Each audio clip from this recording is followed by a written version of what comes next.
Thank you for tuning in to Rise Above TV, where we are empowering humanity and supporting unity. Hello, everyone. Janie Taraz is here with Rise Above TV, and I'm super thrilled to be sitting with the radical Kelvin Chin. He has an event coming up November 30th, which is actually going to be touching on an incredible talk that took place on November 30th in 2014 with George Hammond. He's going to tell us who he is, and they touched on some pretty serious things when it came to religion and spirituality and really going into the history of it. It was a powerful talk. I actually got to meet Kelvin, I believe it was in 2017, through an organization called Go Love Now. We ended up talking about some deep stuff, and he told me about that video or that talk and that it was on video. So we ended up watching the whole thing, and it just sparked a wide variety of conversations. And today we're going to be talking about what they'll be touching on November 30th. And the topic title, it's a mouthful, so I'm going to read it here. Okay. Because I want to get it right. Taking back what they told us, Jehovah and Shankara's recent conclusions about the last 10,000 years of our history. An interview with Kelvin Chin. And we got him right here. This is a teaser for the event that's going on November 30th. Thank you so much, Kelvin, for being with us.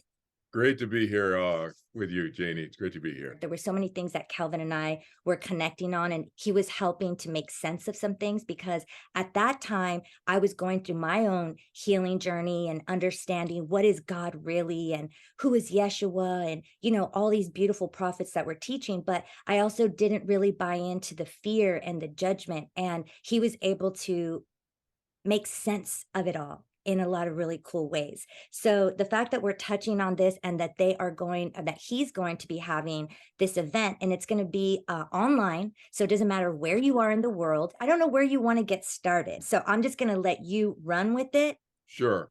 So just a quick few sentences on myself. Who am I? I am a meditation teacher. I've been teaching meditation for almost 50 years now. Thousands of people around the world. I taught the first meditation courses in the history of West Point Military Academy, also in the U.S. Army, in Korea, up on the DMZ, the demilitarized zone, et cetera, and corporations and living rooms and families around the world. Now I'm in 60 countries because I teach on Zoom like this around the world for the last 10 years. So 10 years online out of the last 50. I also have opened up my past life memories. Started happening in the mid-1970s. They go back about 6,000 years.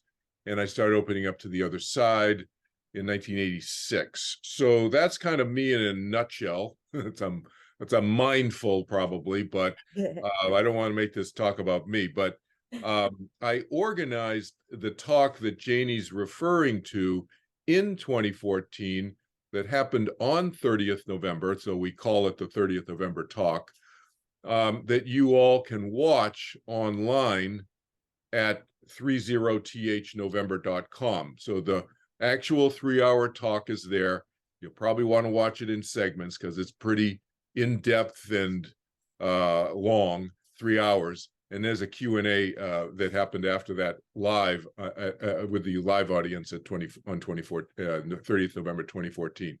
So the 8th year anniversary, as Janie just said, is coming up. I'm going to do a live worldwide Q&A with all of you and whoever else you tell them about this talk. And the link will be on my website, kelvinchin.org. Just Google my name, go to kelvinchin.org is my website, or you can just Google my name and find it. And the link will be there for the 30th November Q&A. Today, we're not going to go over the talk itself, obviously, because you should watch the talk that, again, this friend of mine, George Hammond, who Janie mentioned, gave the talk. So what I want to do today is kind of give you an overview, kind of a preview of coming attractions, so to speak, if you haven't seen the talk yet. And if you've already seen the talk, you may want to go back and watch it again just to kind of refresh your recollection. It's so intense. Janie and I watched it together back in 2017, 2018, whenever we were at Scott's house, our friend Scott Goyette's house in Austin, Texas. And several of us watched it together. And It's so intense. I mean, it's so in depth with information. I had probably, when you and I were there, Janie, I was probably the sixth or seventh time I'd seen it, and I'd still picking up more information. I've probably seen it 15 or 20 times now, total. I don't know. I lose track, but there's so much information in there in this talk. What's the talk? Basically, it's the history and going forward thinking. So it's not just historical, it's going forward as well in terms of Judeo-Christian, Islamic, Vedic traditions, those spiritual traditions on planet Earth over the last 10,000 years. So that's kind of a mindful also, right? The Yeah, four because it's major, touching. Yeah, I was gonna yeah, say that again. Sorry, because I was like, it's touching on all the major religions. yeah, it's kind of crazy, right? You got the Judeo, Christian, Islamic, Vedic traditions. Now, for those of you who don't know, Vedic also includes Buddhism, because Buddhism is an offshoot of the Vedic tradition. So that's a more recent, I don't know what, 1,000 years ago, or whatever. But these are thousands of years old. These traditions, some many thousands of years, but they're the main ones. There's lots of other traditions on planet Earth and so forth and so on, but those probably cover most of the human population out of the 8 billion somewhere. And some of you may have been, Catholic when you're a kid, but you're not Catholic anymore. And, I have a lot of friends who they call themselves jokingly recovering Catholics. I grew up in a town outside Boston. It was like 70% Catholic or something. But people have roots. At some point, they've been touched at some point in their life, very often, usually, by one of those four traditions. Well, in the 30th November talk that was done in 2014 that I helped organize, that George Hammond gave, the information is from the people, the beings, the spiritual leaders who started those four traditions. So this is not a academic, historical, talk about these four traditions from looking up in the library or something. This is information from the four, from the progenitors of those four traditions. Mm-hmm. And Jehovah, some of you may recognize his name. Jehovah was the source of the Judeo-Christian Islamic traditions. Okay, in the Islamic tradition, they call him Allah. They don't call him Jehovah. In the Judeo-Christian, the Jewish tradition, they call him Yahweh, but it's the same personality. Okay, and then the Vedic tradition was started by Shankara, who was actually Vyasa in a previous lifetime. So I'm just giving you kind of an overview today of players who, what's the 30th November talk? How did it start? I'm going to give you a little background on that in a second. But the main players, players meaning these sources, the personalities who started the Judeo-Christian Islamic Vedic traditions, it's really Jehovah and Shankara. Shankara in a previous lifetime was a personality known as Vyasa. So those of you who have any, if you've done any studying of the Vedic tradition, the name Vyasa will resonate with you, Vyasa. You can Wikipedia his name later. But he's the guy who wrote the Mahabharata, and the Bhagavad Gita is a story that's in the Mahabharata, and the Mahabharata is the larger, written work, and the Bhagavad Gita is part of that. So many people in the West have heard of the Bhagavad Gita. They may not have heard of the Mahabharata, but that's it's part of that. And Vyasa wrote that. And that is very often considered some of the scriptural source material for Hinduism. Vedic Hinduism comes out of the Vedic tradition. Okay, so that's kind of the overview of why we, Janie mentioned in the title of today's little interview, why she mentioned Jehovah and Shankara. But just to step back, so that as I said, the guy who gave the talk, his name is George Hammond. So who's George Hammond? Because most people are like, who the heck is George Hammond? So George Hammond, well, first of all, George and I have been friends since we went to Dartmouth together. So I was a junior when he was a freshman. So we met his freshman year, obviously at Dartmouth, and then we've been friends since. We also taught meditation together. And so a little bit about our meditation history, and this will inform the people who will watch the 30th November talk about why there's talk about meditation in it and so forth. Okay, so as I already mentioned, I've been teaching meditation for almost 50 years. I've been meditating for 52 years now. I learned when I was 19 years old. I was very, very stressed out. I was not into spiritual stuff. We're talking all this spiritual stuff today. That's not where I didn't start that way. I was like, I was stressed out. I need help. And so I learned to meditate. What did I learn? I learned transcendental meditation, TM, as taught by a guy named Maharishi Mahesh Yogi. So some of you may remember he taught the Beatles to meditate in 1967. The Beatles went and studied with him in India in February 1968. And, there's that whole organization, the TM organization. I was an international leader in the organization. I studied with him personally in 1971 and 1973. And then I was an international leader in his organization for about 10 years. And then they went off in this direction. So I went off in that direction. So I still have good feelings about the organization and the people there. I still have friends who teach in it, so forth. But I went off when they a different direction when they got into other stuff besides meditation. Maharishi, I give him credit for being the guy. Let me just say one sentence on him. The guy, I think he'll be known historically as being the guy who said meditation can and should be easy.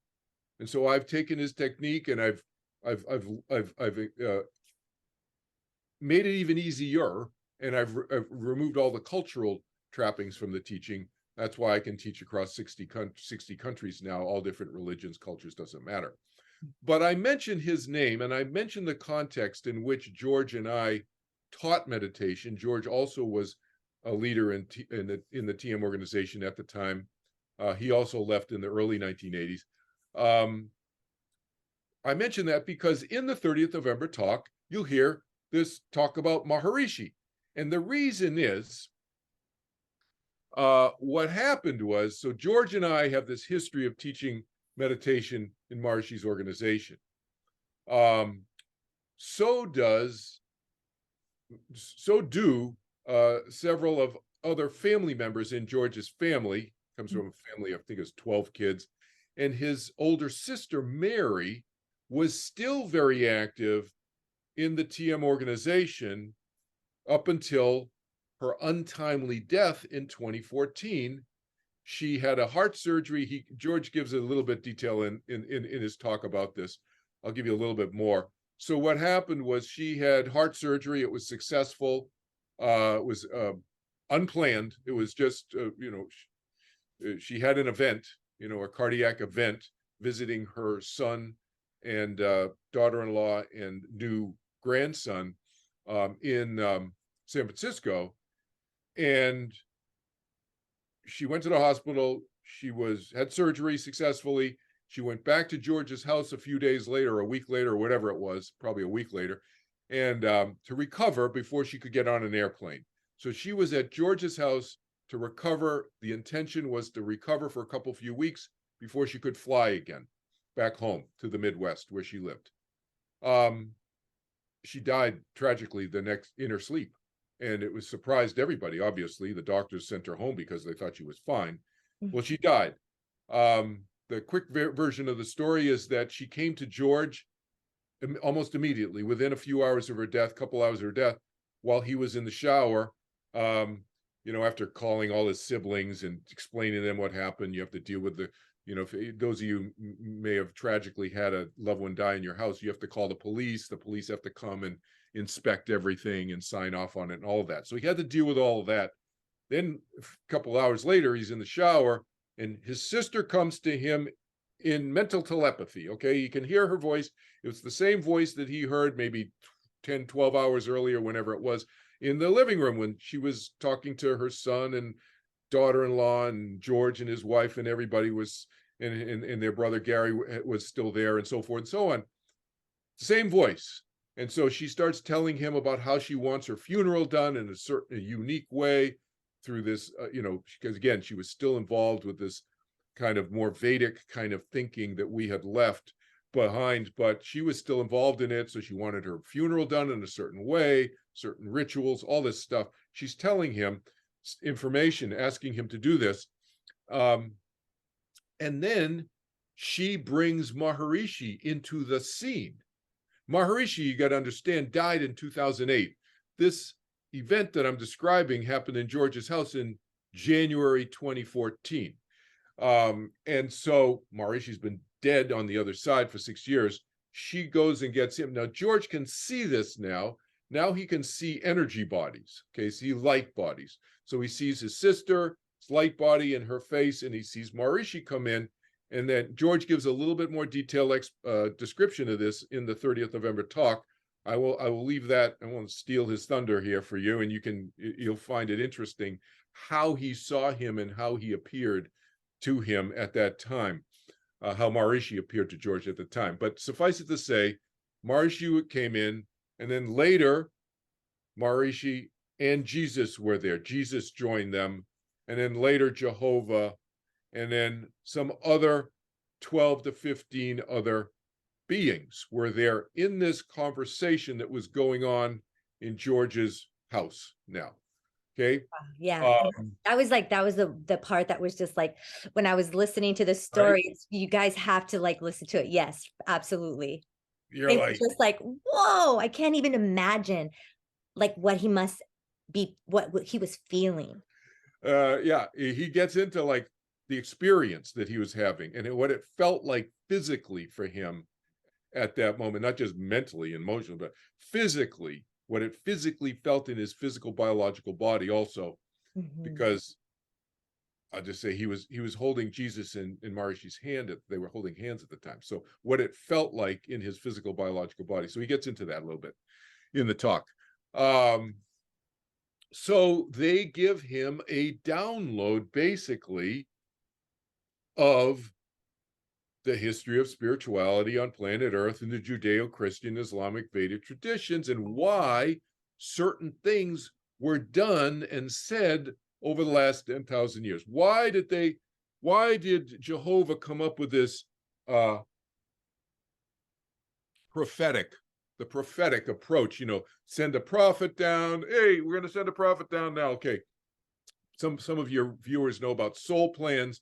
So there's a soul plan that's created on the other side, and so is going to go down as a prophet. Okay, now you go down, and here's the messages you're going to teach.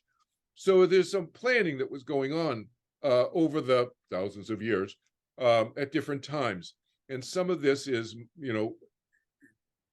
captured in the Bible, in the Old Testament, and then you have the New Testament, which is what we now call the Jesus.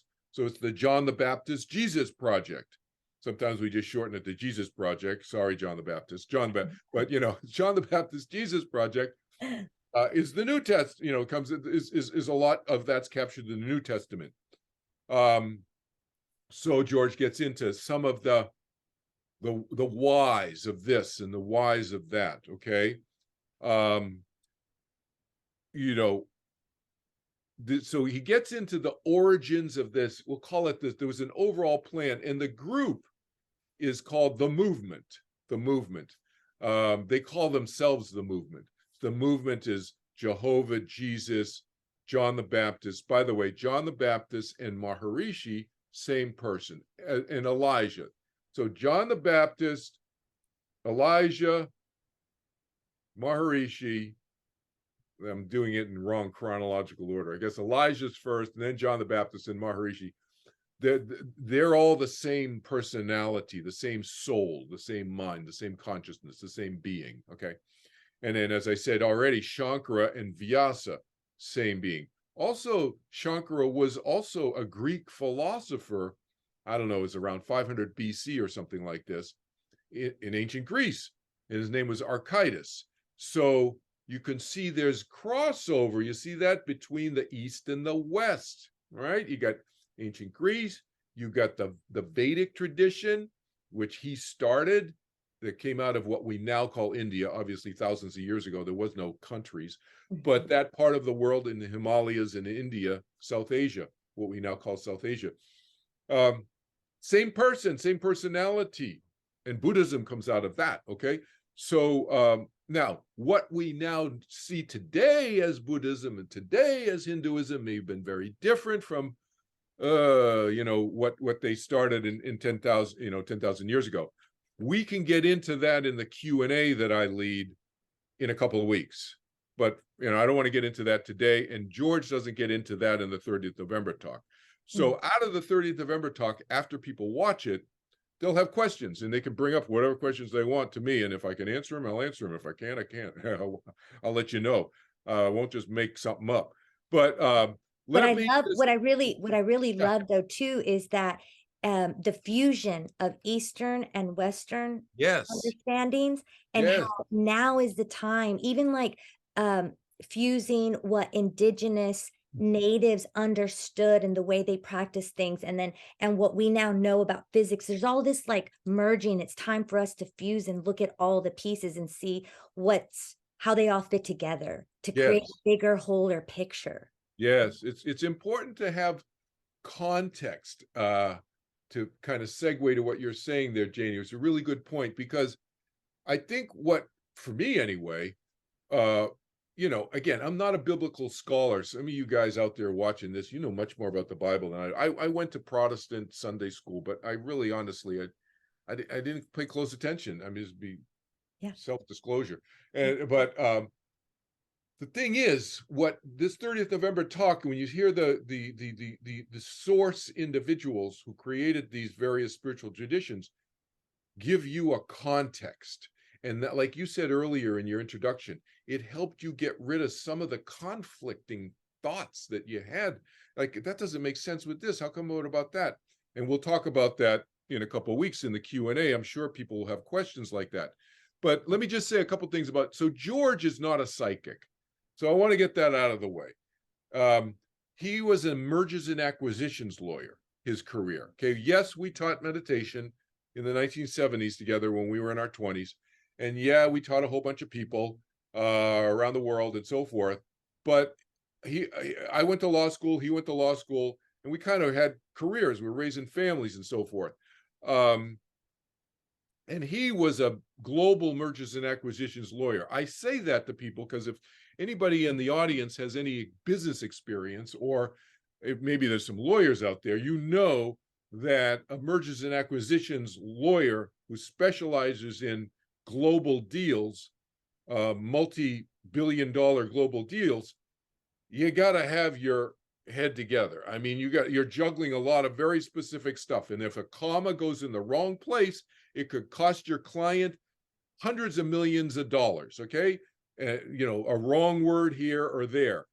George is very precise. He's a very rational, logical thinker. But yet we've both been meditating for 50 years. So, open and receptive. Yeah. To the other side. Yeah. Yeah, it's almost like, and it couldn't have happened to a better person for those that are like skeptics and things like that. Yeah.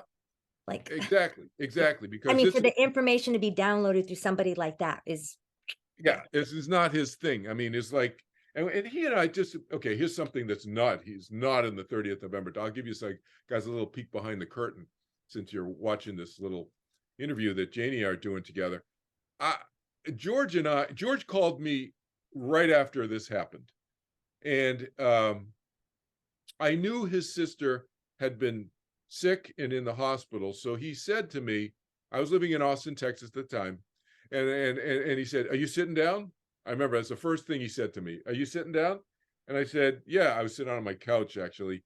And so I said, "Yeah, I'm sitting down." He goes, and I knew when it was ominous the way he's kind of said it. I was anticipating that he was going to tell me that Mary had died. And he did tell me that. But that was part of it. But then he went on and told me all this other stuff. And I went, "What?" So here's a peek behind the curtain.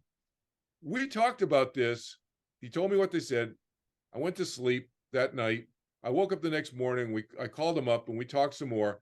And I said, so do you really want to do this?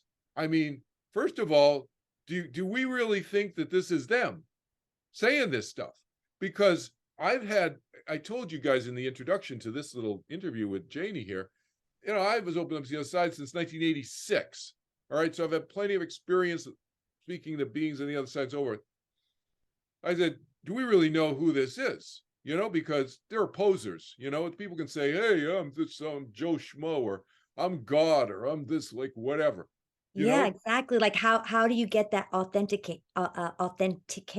I think is the Yeah, word. Yeah. yeah, authentication, exactly. So the thing is, so we talked about it, and he gave me some data points, we'll call them, that indicated that it seemed like it was for real. And the bottom line we said is, look, we always say this. He and I always say this to each other. We got to assess this. Even if we think it is them, we need to assess this and decide, do we buy into it or not? Does it resonate with us or not? And you've heard me say this in my classes, Janie. I say this in all my classes to my students. Do not just buy what I'm saying. As I'm saying this to the audience right here. Don't just buy what I'm saying. Just listen to it. Does it make sense? Whether I'm teaching about my afterlife series classes, or I'm talking about 30th November, it doesn't matter what I'm teaching. Does it make sense? Is it useful for you? Take what's useful, shelve the rest. And George and I have been saying that for 50 years now, teaching. Yeah, And it's like you have to learn how to discern you and see do. what resonates with you. And that's why when I listened to it, at that point, I kind of already understood that, but that's something that all people continue to refine as you mature and you grow. I mean, at least that's what we're hoping that people are doing. and it made sense. Yeah. Yeah. Yeah. But discernment, that's a great word. I'm glad you mentioned that word, because discernment, distinguishing, discriminating, the word discriminating's got it's got this racial overtone to it. Now, it never did. Before the 1960s, discrimination meant discernment. And so discernment is really important. The ability to distinguish and separate ideas, and does it make sense to you? Because what else is self-development other than self-development? It's not blind faith development. It's called self-development. Doesn't mean follow somebody else's development. That's not what it's called. It's called self-development, means oneself. So we all got to figure stuff out. So back to the 30th November, yeah, George he got that 90-minute download, and it continued for 11 months afterwards. And then I started getting stuff from them too. And there were about 20. So once I became, I guess, in the world network, you want to call it, or whatever, not world, but, around the world, people started hearing that I was organizing this 30th November 2014 event. People started contacting me through Facebook, to social media. They'd get my phone number. People would just call me up, whatever.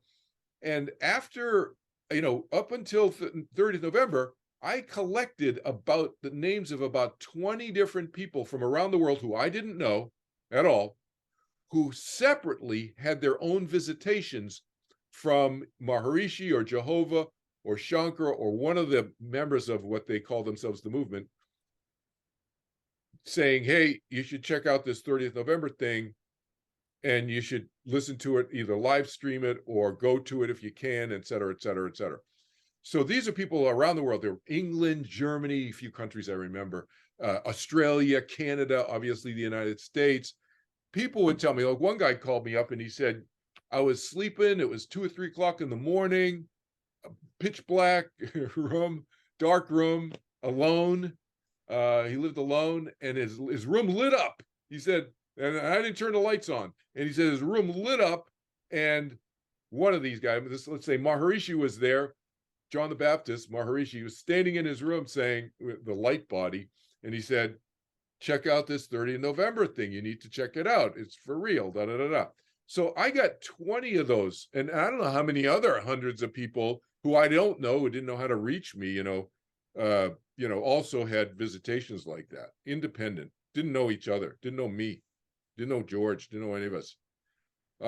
That's what makes it even extra remarkable, and also even helps to give you that realization, like, this is totally something I need to be doing. Yeah, because I'm a, you know me, I'm like a skeptic, I'm always questioning things. It's like, yeah.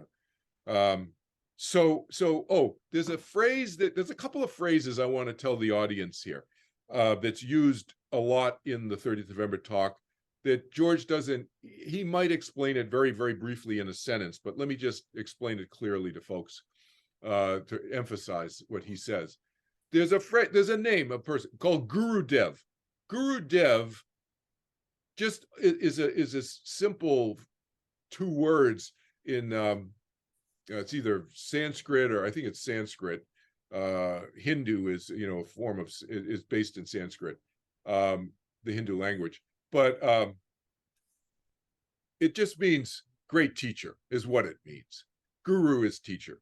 Dev means like exalted, like it means this, it has this better than great, like exalted or something. It's like divine. Like, yeah, like, and sometimes people will use in English a definition, divine teacher or whatever, but really it just means like unbelievably great teacher. Is what we would say in English. Okay, George uses the name Gurudev in this talk to name a specific person, Maharishi's teacher, because in the TM organization we used to call Maharishi's teacher Gurudev. It's not a name, but George is using Gurudev to name a personality in the movement, and his actual name is Swami Brahmananda Saraswati. That's his name, but that's a mouthful. That's who George is referring to there, just in case people are going, huh? The other phrase that I wanted to mention that he uses in there is holy tradition. So holy tradition is a phrase that's used in the Vedic tradition, to just describe the gurus in India who've led up to, in this case, Shankara. Okay, so Shankara being the source personality who started the Vedic tradition when he was Vyasa in a previous lifetime and so forth. So that's the idea that you want to keep in the back of your mind when you hear George talk about holy tradition. He's not talking about a religious, like holy in the Western world, we use the word holy, and it generally means some sort of religious thing. It is highly spiritual in the Vedic tradition, but it really is speaking to the lineage of teachers that have up to you, and that's the whole called the holy tradition. Okay, so let me talk a little bit about how the talk originated, in addition to what I already told you about George's sister dying and all of that. What happened when Maharishi died in 2008 was the beginning of the 30th November, what we now call the 30th November talk, because what happened was Maharishi, like many, many Indian gurus or Buddhists, monks and so forth, in other words, people who come out of the Vedic tradition have this belief that once you've been meditating enough, eventually you become enlightened. And when you become enlightened, you're perfect. And that when you're perfect, you merge with the oneness or whatever. And some people will use merge with God or merge with the universe or whatever, merge with source. So they use different phrases or whatever. Okay, fine. But it doesn't matter. This idea of merging. So Maharishi thought he was going to merge. He thought, oh, I've had all these lifetimes and I've been teaching. I taught all these people to meditate, and I got all these, 10, 15,000 TM teachers out there in the world teaching and so forth. I've done this stuff. Surely I've whittled down my mountain of karma so that now I'm perfect and I'm enlightened. Now I may be over exaggerating or exaggerating a little bit, overstating Maharishi's certainty about being enlightened, but I'm pretty sure that he was pretty sure that he had a good shot at it. And so when he died, he was surprised that his personality still, his mind, his consciousness still continued. He says, well, what the heck? And then, so what happened, George doesn't get into this. This is a little background story. George does not get into this in the 30th November talk. So for you, the audience here, you're getting a little bit extra info here. So what happened, and because Maharishi showed me this afterwards and so forth, and shared this with a number of people, this story basically, that he was on the other side, he didn't merge, and this is Kelvin Chin, because Janie, you know me, I'm kind of informal. I make things more in the vernacular, so just to tell these stories. So Right. it's as if these guys over in the card table, then there wasn't a card table there, Right, but it's right, as if they're, you know, they're on the other side, and these guys at the card table and say, "Hey, dude, come over here, we got to talk." And so it's like Jesus and Jehovah and Shankara, who used to be Vyasa, and there's about 12 or 15 others, these spiritual leaders over there, and they get together. And Maharishi, keep in mind, is the most recent one to have incarnated. All the other ones are on the other side, obviously. So now they're all on the other side, including Maharishi in 2008, and they have a conversation. And for the next couple of years, Earth years, time is very different on the other side, but for the next couple of Earth years, they talk about this. And then Maharishi goes around. George tells this as part of the 30th November talk. I'll give you the short version. Maharishi goes around and he looks over people's shoulders to see how they're doing. And what are they doing in their lives to help themselves be more spiritually oriented, let's just say. And it's all over the map. And some people are doing all kinds of crazy stuff that are not considered real spiritual. Some people are doing stuff that's very spiritual, that, you know, in the traditional circles, and they're not really walking their talk. It's kind of like, you know, people are going, it's the equivalent in my Christian background of like people going to church and then going home and kicking their dog and beating up their kids. You know, that's Right. not being very spiritual, right? But they're doing all the stuff. Yeah, right? it's like judgment and criticism, and Yeah, but they're going to church every week. You know, they never miss church, but they're not walking the talk. So Maharishi goes around and looks over people's shoulders for a couple of years, like really. And remember, you have a light body, you can travel really, really fast. All right, he's traveling around, and he's seeing it's all over the map, and so they start having conversation with this group of 15 or 20 spiritual leaders on the other side, and comparing notes.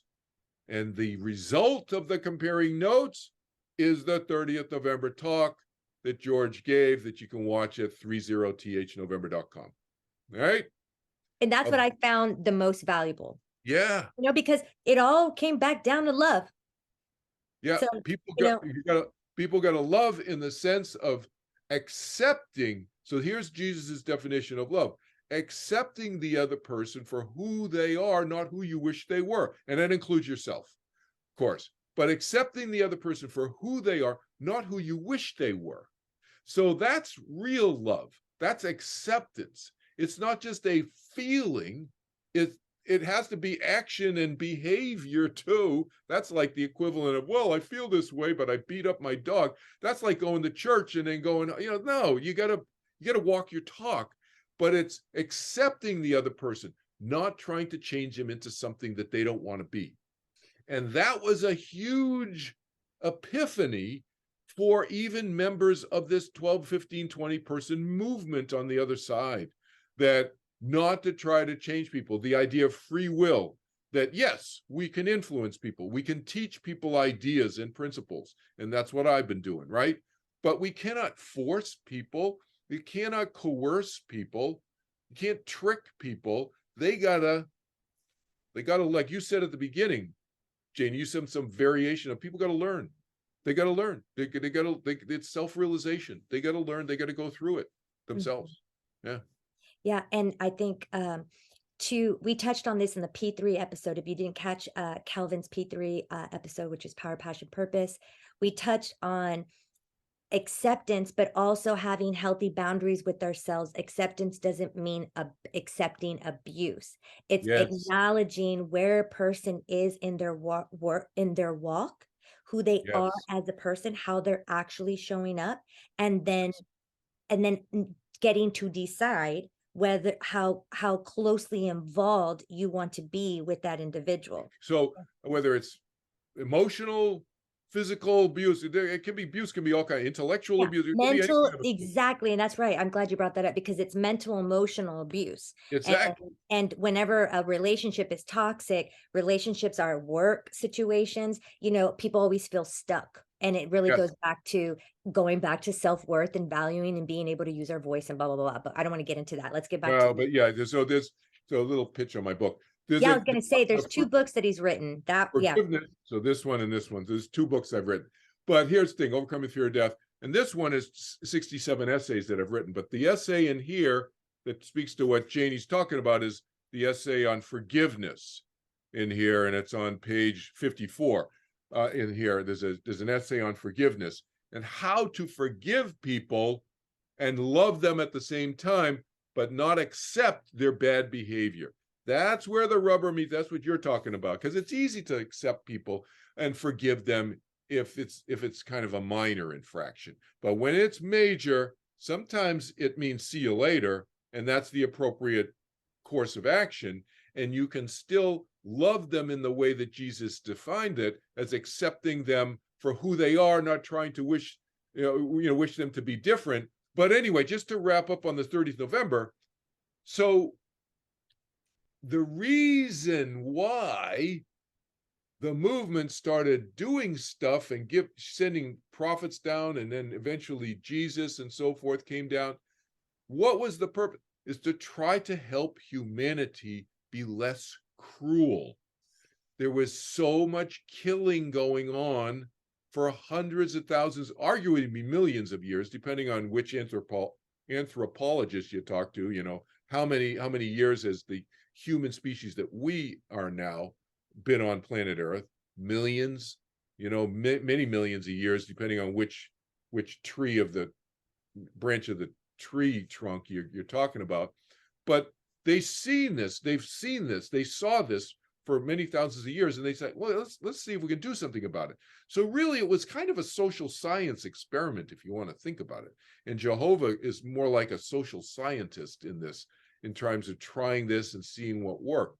And that's why he changed from the prophetic approach that George talks about in the talk and he saw that karma was starting to go down a road that was creating more suffering in people's lives.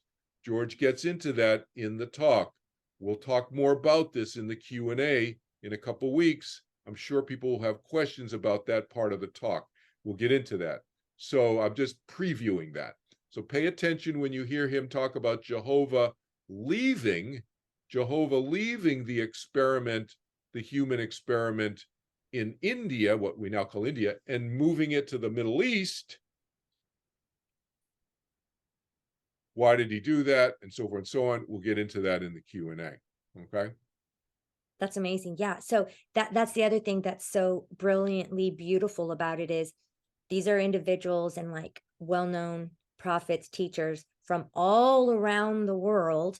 Yeah. When you talk about the group of individuals that are sitting at the table, right, the card table, and there's unity and diversity, and I think ultimately that's what this is about. And when we can find that, we're less likely to be cruel to one another. Yes. But we're pretty cruel to our own selves. So it's like there's a lot of work that we have ahead of us as a people. I always say it's time we put the word civil back into civilization. Yes. And there's a lack of reverence for life. In general, just how we treat Mother Nature and her resources, which are living elements, Yeah. and life itself, killing each other. These are just barbaric ways and things that we've been taught that is normal, even though we know in our core it's not right. It's happening. It's been happening for so long. And wars, we all know the truth about wars really is about power and money, and we shouldn't be giving our lives, for war anymore. To say that we need war to create peace is an oxymoron. Yeah. But so one thing that came out of the 30th November talk along those lines is this idea of transcending cruelty. And how do we deal with cruelty in the world? And where does cruelty come from? The transcending cruelty concept is one of the going forward points out of the 30th November.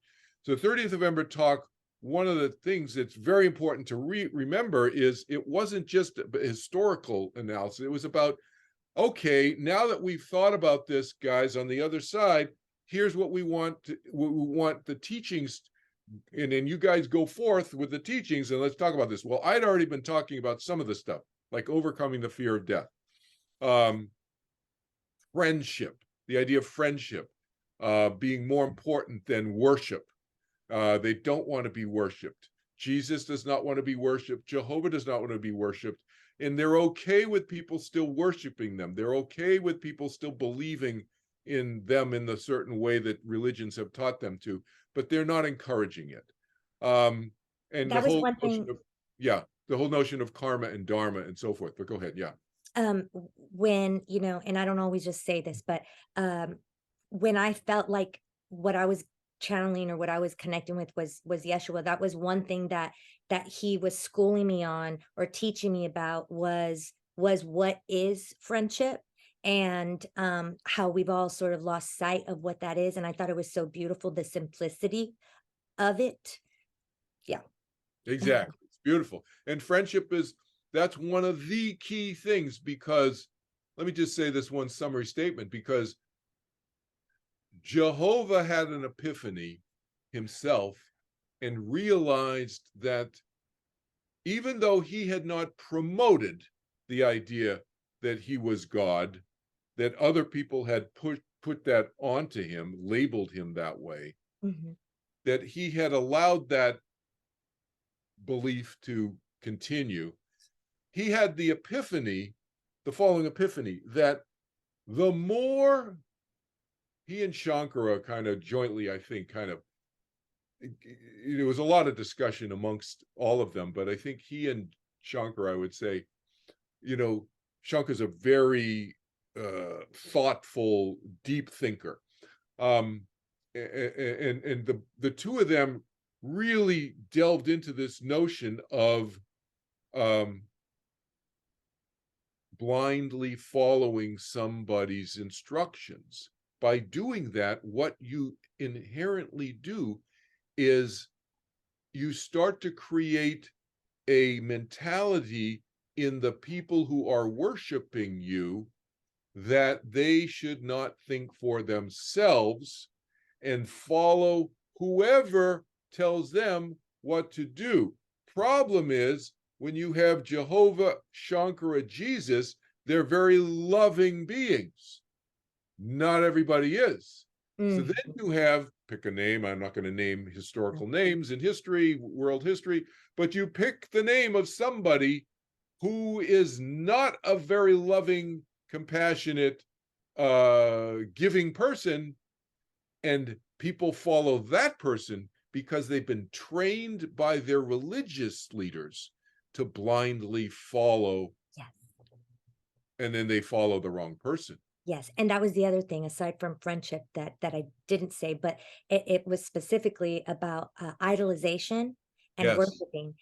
Jesus was like, it's so funny, and it was like he was saying, I understand why y'all want to and why you do, because you have deep reverence and you have such respect for me and you admire me.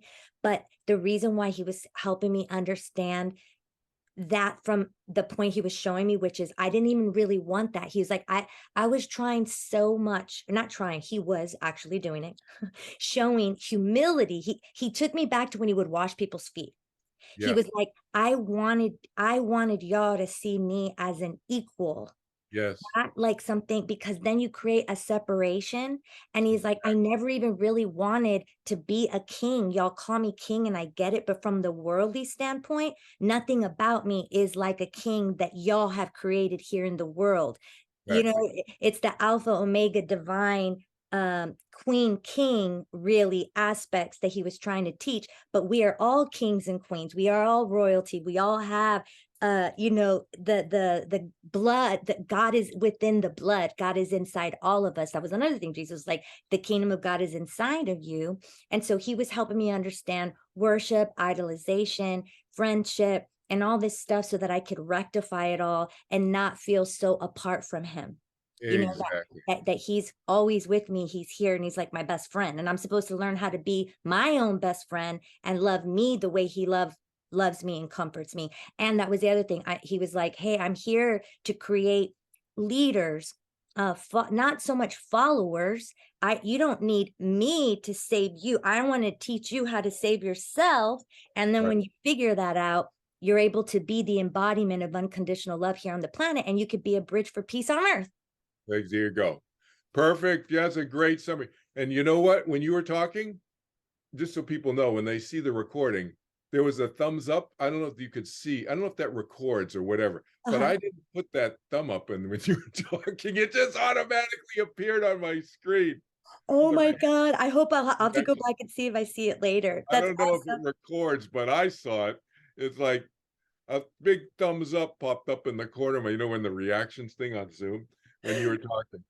That's so cool. I love it. I really appreciate you taking the time to give them some insight on what they can expect. And obviously, there's so much more. We want to encourage people to see that original talk. And also, they could go to your website, kelvinchin.org, to get Yeah. all the details. So, any last things you'd like to say here before we wrap up? No, just I hope people can join us live on the 30th of November. It's going to be the time, it's going to be at 12 Pacific time. So 12 Pacific, that's 3 o'clock on the East Coast, 1 o'clock Mountain, 2 o'clock Central. And then it also works with our European friends, at 8 p.m. in London and Paris at 9 p.m. And et cetera, et cetera. Our Australian and New Zealand friends will have to watch the recording unless they want to get up really early in the middle of their morning. The other thing is people can find me on Facebook. Just look me up, Kelvin. It's Kelvin Chin 1 or Kelvin.Chin 1, I think. Is my Facebook link, and just Facebook friend me. I only use Facebook for my nonprofit work, the stuff that we're talking about here, and find me on Instagram, kelvin.h.chin, kelvin.h.chin. The website that I'll put this link on will be on the homepage of kelvinchin.org. And Wonderful. also, you And can subscribe to my YouTube channel too. yeah, subscribe to his YouTube channel. Check out his books. If you've ever had to deal with loss, a loved one passing, and loss isn't just about a loved one passing. It's Right. any kind of loss, but dealing with grief. I can't say enough about him, and of course his meditation practices, which he does every once in a while. You have classes online and things like that. So definitely want to connect with Kelvin online. And again, I want to wish you success on this event that's coming up, and I'll be a part of it. I'll be there joining in and checking it all out. Yep. Great to be here with you, Janie, as always. Take care. Thank you. Peace be in you. Thank you for watching and supporting our endeavors at Rise Above TV. To be a part of the mindfulness movement, subscribe to our YouTube channel at riseabovetv.com.